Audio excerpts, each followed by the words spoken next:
And welcome into Poke the Bear, episode 119. That is Conor Ryan. I'm Evan Marinofsky. Conor, how you doing? Evan, I'm doing well. How you doing? Doing great. Doing great. I think everybody in the region, media, fans, players, I think everyone was stunned, shocked Thursday morning when the news dropped. Jim Montgomery dropped it. It was a Jim Montgomery, like a Woj bomb. You got like a Monty bomb on this one. Comes out, opens his presser immediately, says Brad Marchand in for Thursday night against the Red Wings. Now, again, we will preface it with this. This is being recorded prior to the Red Wings game, so we don't have a breakdown of we don't have a breakdown of every stride of Marchand, but I bet Boston Sports Journal will have that tomorrow or today. Sure will. Friday. They will, so you can look forward to it there. But here, I think there's bigger implications for Marchand. And we'll start here. Just how shocked are you at this? Yeah, really surprised when I think you just look at the fact. And again, it's been mapped out for a while now that Marchand was looking at 6 months, which would have put him around Thanksgiving. And that's in our previous interaction with them, talking with them. It's something that Thanksgiving date has been kind of what he circled. He talked about that back during the Bruins golf tournament in mid-September when he caught up with them again at Media Day. It's the same thing, like nothing really has changed. Again, when we talk about guys who tend to accelerate past set recovery timelines, Marchand's a guy that would seem to be a prime example of that, right? Like I don't think either of us would have put it past them in terms of coming back mid-November, even early November, which you probably would have been like, well, it's a bit of a stretch, but see how it goes. But to have him back essentially a month before when he was supposed to, considering also the severity of the surgery, right? Like this isn't just, cleaning up his knee or anything like this. Like this is, pretty serious hip surgery on both of his hips. Double hip surgery. Yeah, double hip surgery for a guy who's also 34 years old. So, again, I think we'd all be probably thrilled if he came back around Thanksgiving and was still 85-90% of the player he once was. I think people will be happy with that. If he can come back early and not rush it, which I think is the main concern. If he can come back, get all the clearance from the doctors, which he has, and put himself in the lineup and only miss essentially, 7 games? If you told me back in July, August, when I think there was a lot more maybe doom and gloom around this team before Bergeron and Krejci came into the fold, if you told me Marchand's only going to miss 7 games, you'd be like, this is great. And I think the fact that now he's joining a team that is already 6-1-0 makes it even better.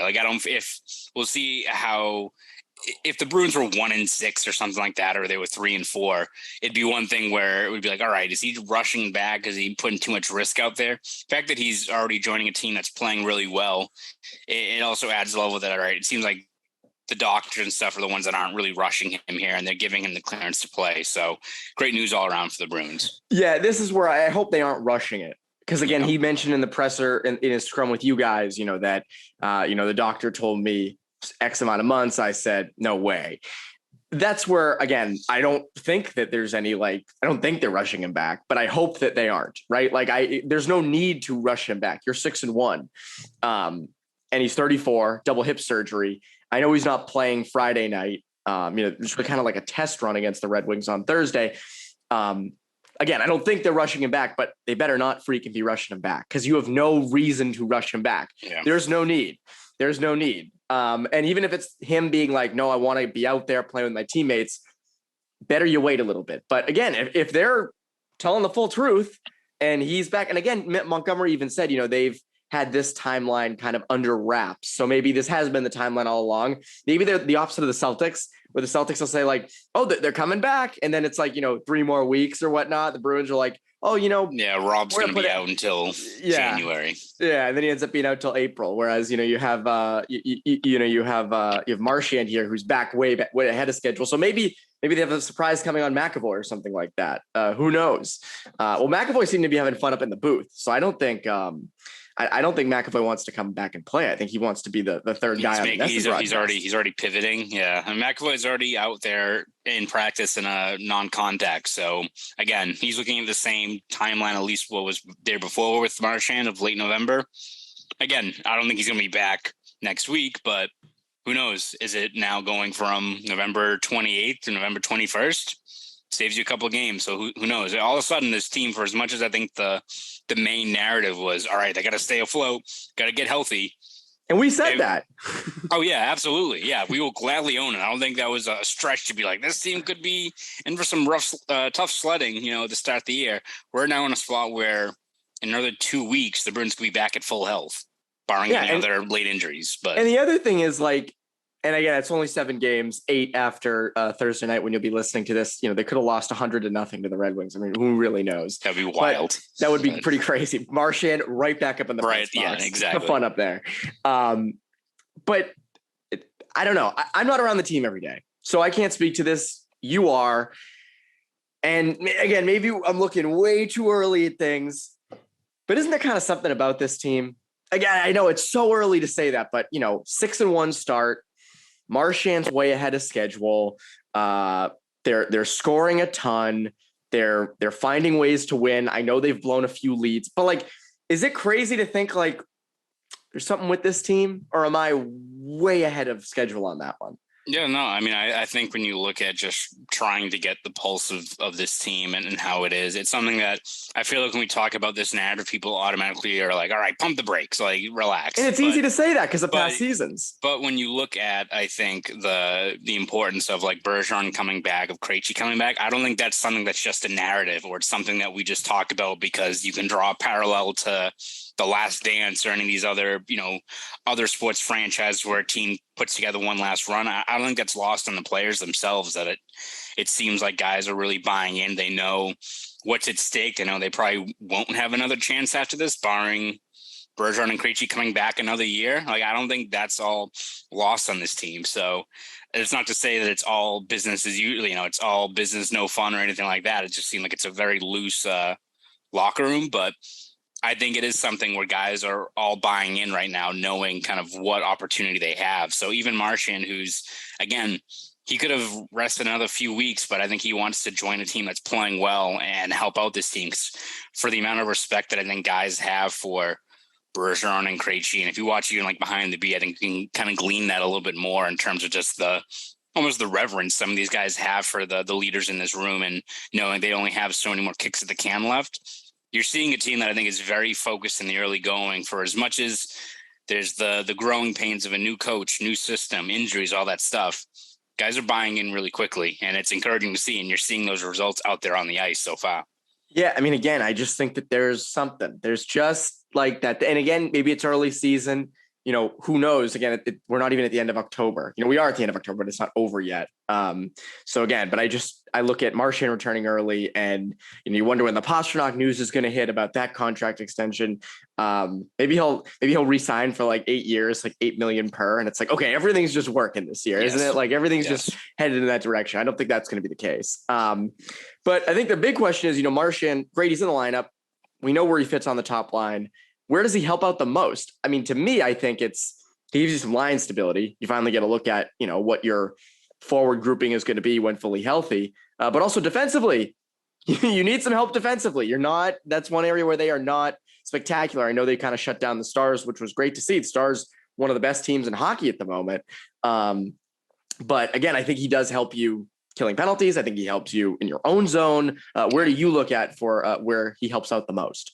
Yeah, it's definitely, you could make the cop out and say he helps everywhere in terms of even strength, as you said, power play, penalty kill, even just, I think, the emotional lift. I think he's the guy that if you're looking for a momentum changing play, whether it's a hit or anything like that, he's generally the guy that generates that. So, it can't be understated, I think, what his return brings to an already very, very good team. I would probably say the one area that I think he can make an instant impact is on the power play. I think you're seeing it starting to rebound a little bit more. It helps that, Pasta gets one of his patented one-timer goals from his office at the left circle, which is encouraging to see. But I think having Marchand back out there in his usual spot in the half wall, how good he is at finding those passing lanes, how much teams have to account for him, because if you just leave him unchecked, he can still shoot it from there. You can take it below the net. He can do a whole bunch of different things. He's kind of the Swiss Army knife on that unit, right? Like, where Pastrnak generally is going to be, Bergeron's going to be in the bumper, but I think having Marchand out there with his on ice vision and, how he can kind of improvise on the fly, I think that's something that's really going to help out this power play that I think you've seen it so far this year. The one thing the Bruins probably could work to improve on is putting games away, right? Like there's been times where they're holding a 1-goal lead or a 2-goal lead in the third period, and you just need that extra power play goal to kind of put you over the hump and put that team away. And I think having a guy like Marchand out there can give that power play another lift and hopefully make it just a little bit easier for some of these games. They've controlled play. They've led for a majority of their games so far. Like no shit, they're 6-1-0. But like again, there's been a lot of but there hasn't been a lot where you're just like, all right, final 10 minutes of the third period, like exhale. They're in control of the game. Yeah, there's been none of it. So yeah, having him out there on that power play, having that extra boost, I think is where he could make an instant impact for this team. Even Tuesday night, I mean, for a lot of that third, it looked like it was headed to overtime again. Like they have been playing to overtime and shootouts a lot recently. You're right. A guy like him helps that an extra goal scorer out there. And again, like all these impacts are positive. You know, obviously Marchand comes in. We talked about this a lot in the offseason, you know, what he might mean for the rest of the lineup when he comes back in, right? You got Marchand, Bergeron, DeBrusk on the first line. Obviously, what does that mean for everybody else? You know, Pavel Zacha, you know, moving down and all of that fun stuff. And we kind of got to look at that today at practice. You know, you tweeted out, you know, the projected lineup, at least Marchand, Bergeron, DeBrusk, Hall, Krejci, Pastrnak, Frederic, Coyle, Zacha, Foligno, Nosek, Smith. And I find the AJ Greer omission is interesting there because I would have expected Greer in. I don't know if I don't know if Montgomery gave a reason for that.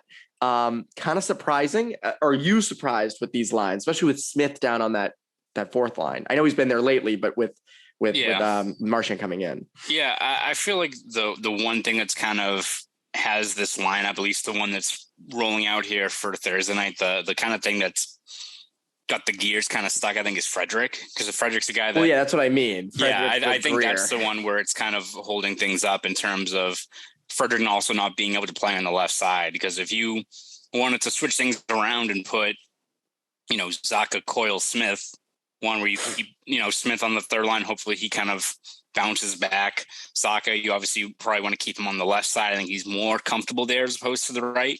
And then putting Greer back in his usual spot at, you know, fourth line right wing. That seems to be the best way to maximize the lineup, because that's the problem with Frederic is that, you know, you are looking for getting the kind of guy with that skill set that he has that not a lot of people in the NHL have, right? In terms of being abrasive, being able to, you know, have a little bit of a higher offensive ceiling. It just hasn't been there yet, or hasn't been consistent enough. And the fact that he's not able to play the right side, he's not really on the PK or the power play. You kind of have this guy that you have to give him those, like, you know, 11, 12 minutes of even strength ice time. Yeah, exactly. But that's kind of the one, you know, kind of square peg in the round hole, right? In terms of if you want to move him out, that's where I think could probably settle more into place. Because again, Greer's been kind of up and down, but you still feel like he probably has a higher ceiling in terms of what you can get, especially out of that fourth line. Like I think we'd all agree that Greer on the fourth line is better for all parties as opposed to Smith. Like Smith on the fourth line doesn't seem to benefit anyone in that regard, right? Like, again, that's not to say that the Bruins are going to keep Smith in the lineup if he's not producing. You know, they're not going to give him 20 games. They have too many other guys that are fighting for those minutes. But I think Frederic's the guy that he either has to stop producing in this third line spot or they have to start looking elsewhere. Because again, when you look at just his limited versatility in terms of his spot in the lineup, that's when things are going to get pretty tough. Yeah, I mean, again, Zacha, Coyle, Smith, Foligno, Nosek, and Greer. That seems pretty explanatory. Now, again, it's game 8 of the season. Like, as we've said multiple times, the bottom 6 will jumble around a lot this year, I would imagine, just because you have Foligno and you have Frederic and you have Greer and you have Zacha and Smith and Mark McLaughlin and like you have all these guys, Lauko, that are in the system that can fill those spots. And again, I just look at tonight and I go, well, it's the first game with Marchand back, wouldn't you? I mean, unless, again, I know they're going to try to plan for Marchand for 16, 17 minutes. Do you expect like Frederic to play more because of it? I don't know. I mean, maybe it's a matchup thing, but even then I don't know how that gives you an example. And it's funny, like you mentioned all those things with Frederic where they want, you know, the abrasive play, the offensive upside. Greer has all that. Mm-hmm. Greer has done that. I think Frederic hasn't. And I think, you know, again, I look at that and I go, that just seems like an obvious thing there. But again, it's game 8. So I can't sit here and be like, oh, they jumbled, they bungled this one, Conor, because it's one game. But again, I mean, with Frederick, I know he's been a little bit better this year, but it hasn't been like to where I would put him over other people. I know that's, but still, I just look at that and I just kind of wonder why. Speaking of people returning, Brandon Carlo and Matt Grzelcyk returned, they have returned recently. Carlo's first game was back against Dallas. Montgomery said he was terrific. He was. You could see him out there. It was impactful. I think they were kind of dying for him to get back. I think the one thing with Carlo is concussion number 5. We talked about this recently, but it's just like, I understand he has to play, but it's like you get worried with him out there because, as we've said numerous times, you could just kind of get checked against the boards and that's a head injury. How have you seen them returning, him and Grzelcyk? Yeah, I think so far so good in terms of, I think people were on red alert early on in this year in terms of this defense, right? Whether it be the fact that they were kind of winning some high scoring games early on. You have the game against Ottawa where you're like, all right, are they going to be winning all these games 5-4 until McAvoy gets back, So, and I think they've improved in that regard since then. They've had quite a few games that have been lower scoring, or I think, as you said, that game against Dallas, even though it was close and they probably could have made things easier for themselves in third by kind of converting on one of those power play chances, still did a really good job of, limiting and shutting things down, protecting that 1-goal lead in the third period. So you're kind of seeing the Bruins find a different way to win every game, right? They've won in shootouts, they've won in overtimes, they've won in high scoring games, they protected leads. And I think having this defense, settling into more of a groove, into more of a rhythm, buying into Montgomery's system a bit more has helped out. And I think both Carlo and Grzelcyk, even though they have very different skill sets, they both complemented them in that regard, right? Like Carlo, much people, I think view him as maybe, is he divisive, I guess? Like, I don't really know how. I think people just think he maybe just has a higher ceiling. He's not. Yeah, I think people just think he has a higher ceiling, but even when he's playing his B game, I guess you could say, he's still effective in what he brings in terms of PK, protecting those, a game like Thursday or Tuesday against the Stars is the game where his value really comes out, right? Where it's a low scoring, protecting the lead. And then Grzelcyk, so far so good, entering Thursday, 3 points in 3 games. But again, for him, the whole thing is just the transition game. And for him, it's, a good transition game is just as good as a good defense, right? In terms of limiting the amount of time,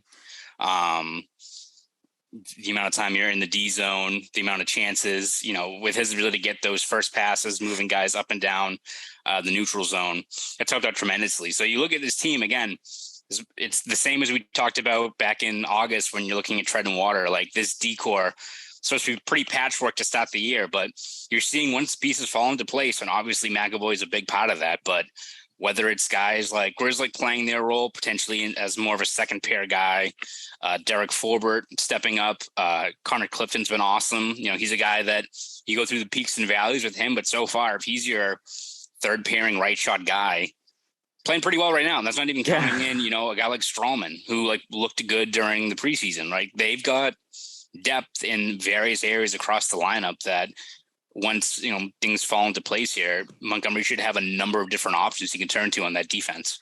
Again, you just wonder, and this goes back to the Marchand thing where we've said what would be ideal for the Bruins to be when Marchand returns around Thanksgiving. And we kind of said, just above 500, like if they can be in a wild card spot, that would be so ideal. Cause once you get Marchand and McAvoy back, gives a boost, all that stuff.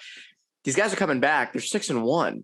And I just look at that and it's like, and again, they're going to have their peaks and valleys throughout the year. This is, a peak right now. I think they'll find their valley at some point, but I just go back to like this, there's something good is happening here. They're legit. They're a legit team. And I think a lot of people nationally are starting to pick up on that, where it's like, they are for real. Now, a team like the Sabres, good for them. It's a really good start to their year, but that they're going to regress to the mean. With the Bruins, I mean, there might be a little regression, but this is the lineup. Like this is kind of how they should be playing. And you're seeing that. So, Conor, what can people look forward to from you over at Boston Sports Journal? Yeah, we'll obviously break down Brad Marchand's first game back in the lineup. You guys will be able to read that as this podcast is dropped. But beyond that, we'll be looking at the other lineup decisions, who's, in and off the NHL roster. It's something we, as of recording, have not heard in terms of what paper transactions are going to make. So we'll break that down. Looking ahead to, especially next week, they've got quite the test in front of them with games against Pittsburgh, the Rangers, Toronto. That'll be a huge kind of gut check for them in terms of seeing how they're playing at that point. So we'll have you covered every step of the way over at bostonsportsjournal.com. So please subscribe over at BSJ. You want to follow me on Twitter? You can at ConorRyan_93. Go do all that. Will you be power ranking Halloween candy at all? Will that be something that's in the mix? You're giving me a great idea for the Sunday notebook, Evan. Maybe I'll do that. You have to. You must do it. Anyways, that's Conor Ryan, Evan Marinofsky, Poke the Bear listeners. Have a great rest of your day and have a very happy Halloween.